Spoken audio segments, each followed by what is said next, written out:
Hi friends, ఎలా ఉన్నారు? బాగున్నారా? ఈరోజు నేను బచ్చలాకుతోటి పప్పు చేస్తున్నానండి. పప్పు చేస్తున్నాను. అందుకే ఈ వీడియో మీతో షేర్ చేయాలని నేను వీడియో చేస్తున్నాను. చూడండి, ఒక గ్లాసు పప్పు కడిగి 3 గ్లాసుల వాటర్ పోసి రెడీ పెట్టానండి. ఇందులో కావాల్సినవన్నీ వేసేయాలి. ఒక స్పూన్ పసుపు, ఒక 2 స్పూన్ల కారం, ఇవన్నీ వేసేయాలండి. మంచిగా కడిగానండి పప్పు. ఇప్పుడు ఇందులో కావాల్సినవి వేసేద్దాము. ఒక స్పూన్ పసుపు వేసానండి.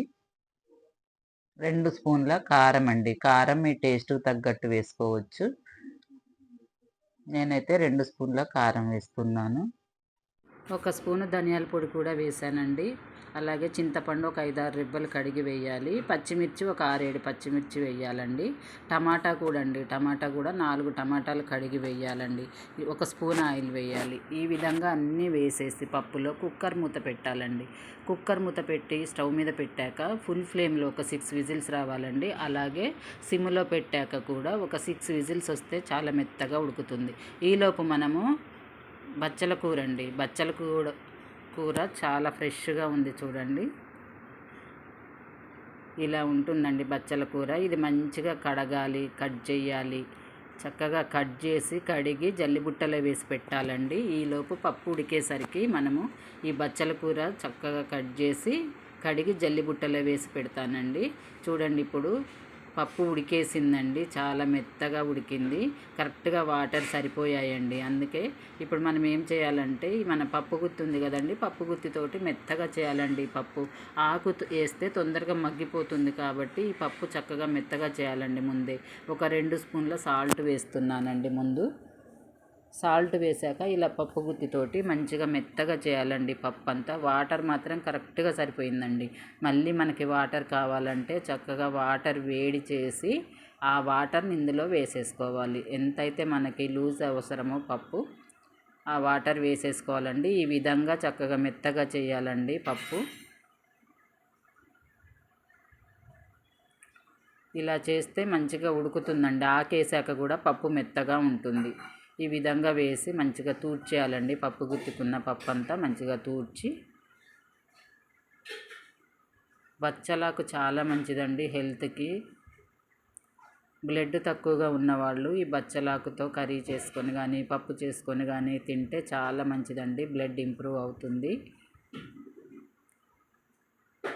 చూడండి, ఈ విధంగా పప్పు అంతా తీసేసాను. చక్కగా కుక్కర్లో చూడండి పప్పు ఎంత చక్కగా మెత్తగా అయిపోయింది కదా. ఇప్పుడు మనం కడిగి పెట్టిన ఈ బచ్చలాకు ఇందులో వేసేయాలి. మంచిగా కడిగి పెట్టానండి, జల్లిబుట్టలో వేసి పెట్టాను. ఇప్పుడు ఇది కుక్కర్లో వేసేయాలండి. ఈ విధంగా మనము పప్పు మీద కుక్కర్లో ఈ ఆకంతా వేసేయాలి. ఈ పప్పు చాలా టేస్ట్గా ఉంటుందండి. బచ్చలాకు పప్పు పిల్లలకు కూడా చాలా మంచిది. ఇందులో కొంచెం నెయ్యి వేసుకొని తింటే చాలా టేస్ట్గా ఉంటుందండి. అసలు ఎవరైనా ఇష్టపడతారండి బచ్చలాకు పప్పు. బచ్చలాకు చెట్టులాగా ఉంటుందండి, చెట్టులాగా తీగ బచ్చలు కూడా ఉంటుందండి. రెండు మంచిదే, ఆరోగ్యానికి మాత్రం చాలా మంచిదండి బచ్చలాకు. ఈ విధంగా వాటర్ కొన్ని వేడి చేసి పొయ్యాలండి. ఎందుకంటే పప్పు గట్టిగా ఉంది కదండి, మరీ గట్టిగా ఉన్నా బాగోదు. అందుకే వాటరు మంచిగా వేడి చేసి దీనిపైన పోసేయాలి. మనకి ఎంతైతే లూజ్ అవసరమో అంత చూసుకొని వాటర్ పోయాలండి. ఇప్పుడు కుక్కర్ మూత పెట్టాలండి. కుక్కర్ మూత పెట్టి స్టవ్ మీద పెట్టి 1 విజిల్ వచ్చే వరకు పెడితే అంతే అండి, ఆకు కూడా ఉడికిపోతుంది. చూడండి, పప్పు మూత తీసాను, ఎంత చక్కగా ఉడికిందో. పప్పు ఆకు మొత్తం కలిసిపోయిందండి. చూడండి ఎంత చక్కగా వాటర్ కూడా సరిపోయిందండి. ఇంకా మీకు ఇంత గట్టిగా వద్దు అని అనుకుంటే మాత్రం కొంచెం వాటర్ వేడి చేసి ఇందులో కలిపేసుకోవచ్చు.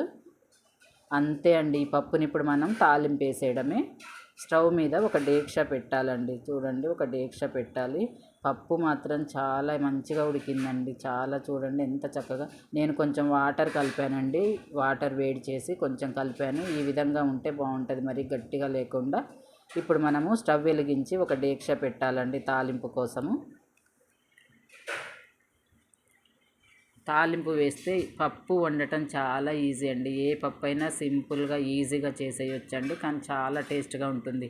ఏ ఆకుకూర అయినా ఇలా వండితే చాలా బాగుంటుందండి. నెయ్యి వేస్తే ఇంకా బాగుంటుంది. పిల్లలైతే చాలా ఇష్టంగా తింటారు. ఆకుకూరలు తినని పిల్లలు ఉంటారు కదండి, వాళ్ళకి ఈ విధంగా పప్పులో ఆకుకూరలు వేసి పెడితే ఆ విధంగానైనా ఆకుకూరలు తింటారండి వాళ్ళు. కంటికి కూడా చాలా మంచిదండి ఆకుకూరలన్నీ. చూడండి ఈ విధంగా డేక్ష పెట్టాక ఆయిల్ వేసానండి తాలింపు కోసము. వెల్లుల్లిపాయలు వేసాను, జీలకర్ర, ఆవాలు, ఎండుమిర్చి అండి, ఎండుమిర్చి ఒక 3 తుంపి వేసానండి. ఇంగువ కూడా వేసుకోవచ్చండి, మీకు ఇష్టమైతే వేసుకోవచ్చు, వద్దు అంటే మాత్రం స్కిప్ చేసేయచ్చండి. ఇప్పుడు కరివేపాకు అండి, కరివేపాకు వేసి మూత పెట్టేయాలి, చిమ్ముతుంది కాబట్టి మూత పెట్టాలండి. చూడండి కరివేపాకు వేసాను, అంతే అండి. వెల్లుల్లిపాయ తాలింపు చాలా బాగుంటుందండి, అసలు ఫ్లేవర్ కూడా చాలా బాగుంటుంది. చూడండి పప్పు కూడా వేసేసానండి, అంతే. 1 గంట పప్పు వేసి మూత పెట్టాను. ఇప్పుడు మొత్తం పప్పు అంతా వేసేయాలి తాలింపులో.